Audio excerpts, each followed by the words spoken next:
Every other healthcare experience has trained you to expect long appointments. 60 minutes of physical therapy, 45 minutes of occupational therapy. The longer the session, the more thorough it must be, right? So when you watch your child get a chiropractic adjustment that lasts under 2 minutes, your brain throws up a red flag, right? You're like, what is this? And that's the right question to ask. But the answer flips everything you've been taught about healing on its head. A neurologically focused adjustment isn't shorter because it's doing less. It's shorter because of how powerfully the nervous system responds to precise input, and adding more could actually overwhelm an already overloaded system. Once you understand the real mechanism behind what happens during those 2 minutes, the entire concept of time on the table stops being the right yardstick. What looks short is actually doing something extraordinary, and the proof shows up in the hours and days that follow. This video is for parents who've watched their child move through therapy after therapy, supplement after supplement, protocol after protocol, and still feel like something foundational is missed. If you've wondered if whether your child, whether a 2 minute adjustment could actually help your child move the needle, this video is for you. I want to share with you, what does a chiropractic adjustment do? But before we go into that, I want to share with you a story from the NICU.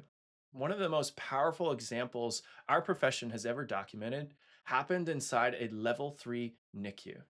A newborn baby boy had suffered a traumatic birth that included a whiplash type injury to his upper neck and brainstem, a hypoxic brain injury, there was a lack of oxygen, and a condition called PPHN, which is persistent pulmonary hypertension of the newborn. Because he was hooked up to every machine and monitor and wire you can imagine, the neurophysiological impact of those first gentle adjustments was visible in real time. His heart rate came down. His respiration improved. His oxygen levels rose, and his whole body relaxed and released that locked in tension. What happened in that NICU isn't a one time story. It's the same thing that happens quietly every single time a child gets a neurologically focused adjustment. It's just not always seen and spelled out on a monitor the way it was that day. So let's understand what's going on when an intentional, neurologically focused chiropractic adjustment is given to a patient. Right off the bat, from face value, an adjustment typically isn't what you think it is. Sometimes there's a pop or a crack, which usually just comes from gas releasing from joint capsules, but this has nothing to do with whether the adjustment worked. The real action involved, it isn't structural at all. It isn't about a noise. It isn't about a cavitation. What we care about is the precise neurological signal that is sent to the brain. The specific input, the adjustment, activates what are called mechanoreceptors and proprioceptors. These are receptors that carry information to the brain. That sensory burst of information races up the spinal cord to the brainstem, to the cerebellum and prefrontal cortex, giving the brain a clean read on the body's position, tension, and tone. It gives the brain better awareness of what's going on. The goal of the adjustment is to increase that awareness by decreasing the noise that's produced from something we call subluxation. Our goal is to correct subluxation. This is a three-part pattern. It includes a physical misalignment, joint fixation, and neurological interference. It's essentially noise in the body that's communicating to the brain. And for children, when we do an adjustment, the pressure that is used is very light, very gentle, sometimes comparable to checking the ripeness of an avocado. It's gentle, it's specific, and it's tailored to each child appropriately at every stage of life. Now, you might be thinking, at least what I know I'm thinking, like it still blows my mind today every time I deliver a subtle yet specific adjustment. How can that one small input affect the entire nervous system? How that one small adjustment, it blows my mind still. That one small adjustment led to a child finally calming and falling asleep in one of our team members' arms. Or how that series of adjustments, that kid was on a care plan, and it was the precursor to seeing that child not see every little thing as a threat and lead to them thriving for the first time in their life. The adjustment is powerful. It delivers a controlled burst of neurosensory input to the brain, and it uses it to calibrate how it processes information from the body. Essentially, we're helping the body change the information that the brain receives. That signal from the body reaches the brainstem.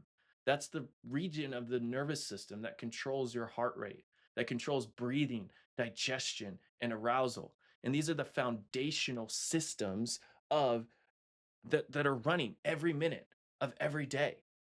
And it helps to shift how the nervous system controls those functions by engaging some very important neurology. What's called the vagus nerve and the parasympathetic nervous system engage. It's the calming side of the nervous system, and it shifts the body out of that sympathetic gas pedal fight or flight side, that dominance, which is the chronic fight or flight state that most dysregulated kids are stuck in.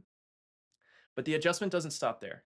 It stimulates the part of the brain that makes you you, not just the brainstem, but the prefrontal cortex, the seat of logic, reason, thinking, and control over the reactionary mind. And the research shows it. A 2016 study published in Neuroplasticity showed adjustments produce measurable changes in prefrontal cortex activity. Greater activity in that area leads to stronger neural connections being formed, which allows for greater expression of those functions that are controlled there, greater executive function, greater attention, and autonomic regulation. This is why one adjustment can affect things that seem unrelated, things like sleep and digestion, immunity and emotional regulation. The nervous system controls all of it.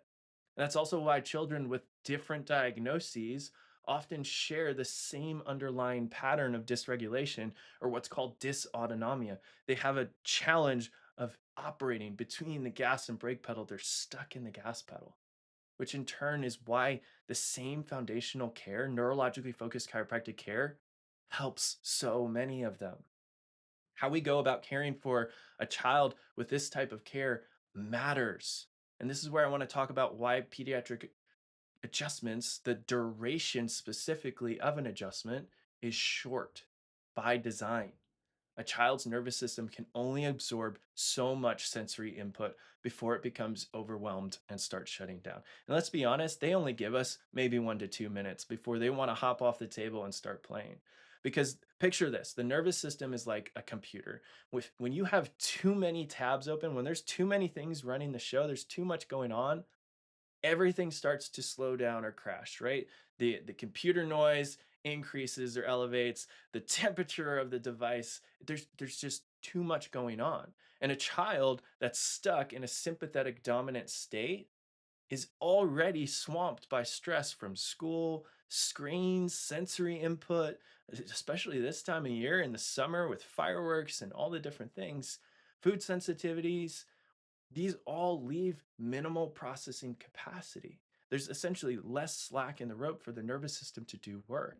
They're at or they're near their capacity. And so adding in 30 to 60 minutes of hands on input wouldn't be more thorough. It would trigger the same meltdown response that unfortunately many parents see at the dentist or at a long therapy session. A precise input takes between 1 to 3 minutes to assess and administer. And then the brain spends the next 24 to 72 hours doing the actual work of releasing stuck stress patterns.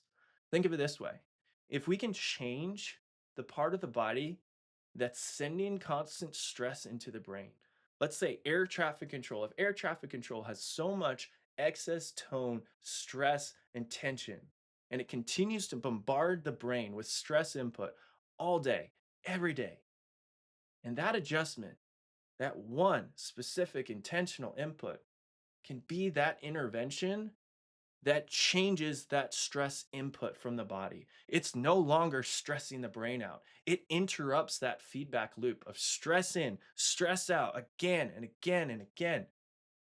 The adjustment allows the brain to receive a signal that enables it to release that stuck tone and tension. It gives it better awareness because when that stuck tone, when that subluxation is gone, with that constant interference to the nervous system removed, that child will have a whole new awareness of their internal and external world.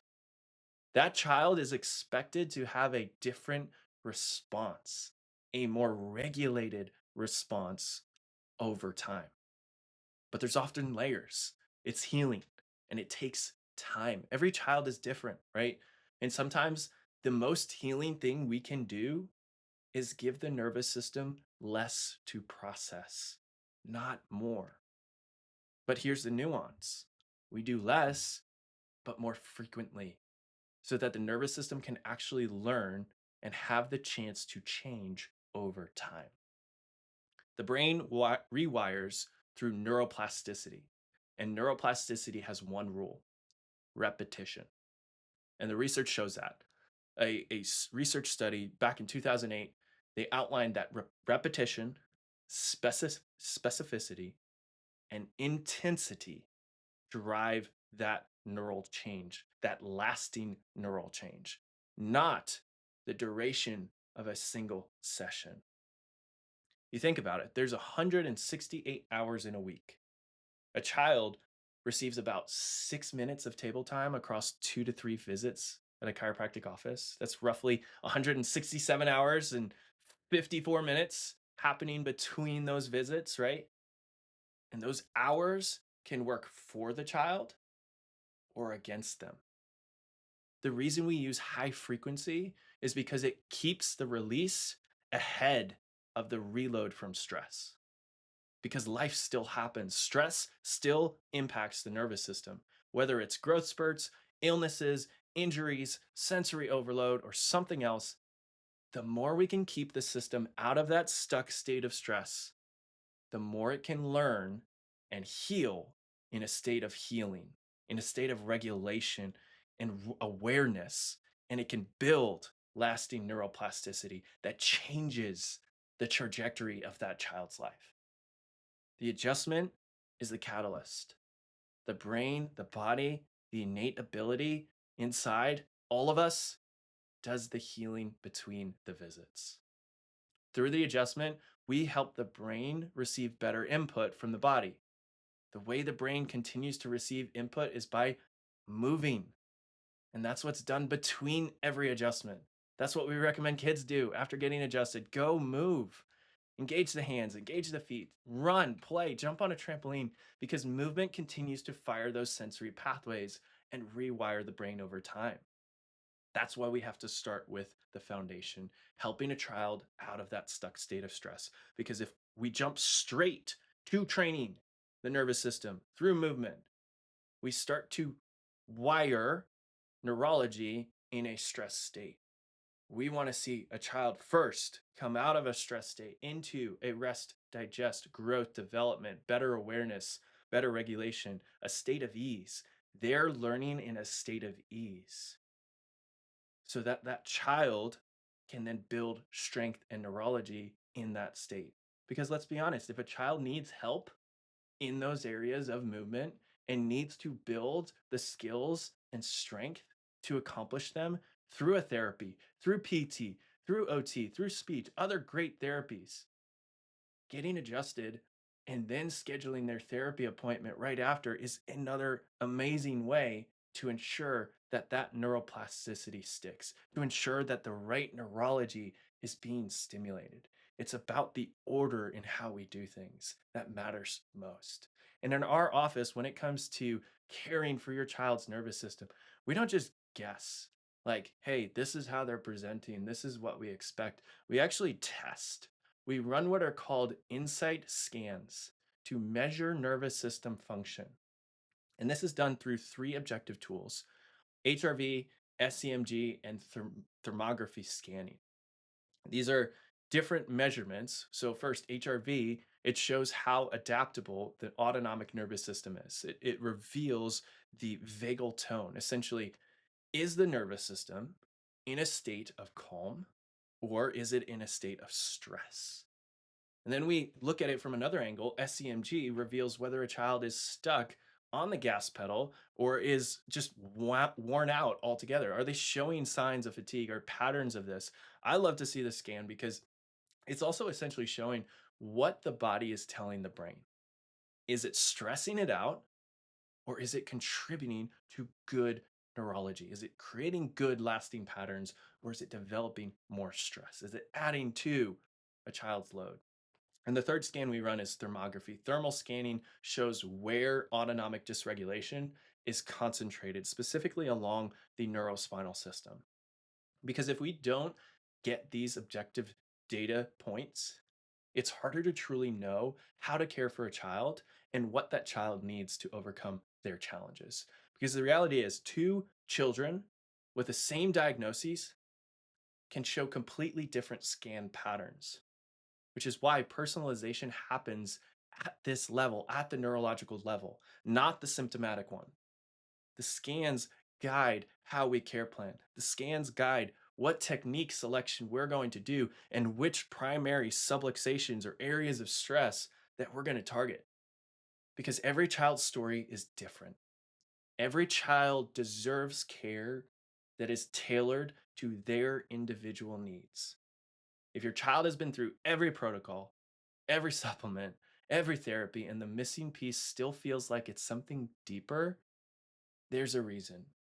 The foundation is neurological, and the right input delivered to the right place at the right frequency is what helps shift the entire trajectory. Your child doesn't need more labels, they need answers. To get started with the neurologically focused chiropractic care, click the link in our bio, send us a DM, or schedule directly with our team at Rising Health in Knoxville. Get the scans, find the foundation. Where are we at? Trust the frequency. risinghealth.com. And if you're not in Knoxville, go to pxdocs.com to find a neurologically focused pediatric chiropractor near you.